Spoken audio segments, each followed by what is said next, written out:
Hi friend, শরীরটা খুব খারাপ, সর্দি লেগেছে। তো আজকে এসে মসজিদের সারপাড়া জুম্মা মসজিদের আজকে রডের কাজ হচ্ছে, জালি বান্ধনের কাজ।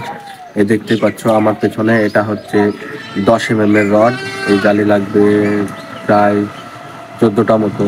আর এখানে দেখো আমার আছে এখানে 12 mm এর রড, এটা লাগবে 18টা। মোট 30টা কলমের রড বাইন্ডিং হবে, এই জালি হবে 18টা কলম হবে।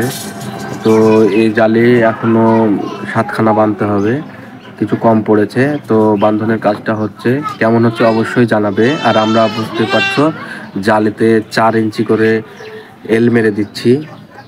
এবং দেখো 10 mm এর রডেও 4 ইঞ্চি এবং 12 mm এর রডেও 4 ইঞ্চি করে এল মেরে দিচ্ছি। আমরা এইভাবে এল মারি, এটা সঠিক নিয়ম নাকি, আর আপনারা কোন নিয়মে করেন সেটাও কমেন্টে জানাবেন।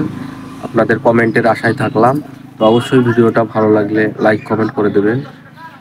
লাইক কমেন্ট করলে উৎসাহ পায়। অনেক অনেক ধন্যবাদ, ভালো থাকবেন সবাই।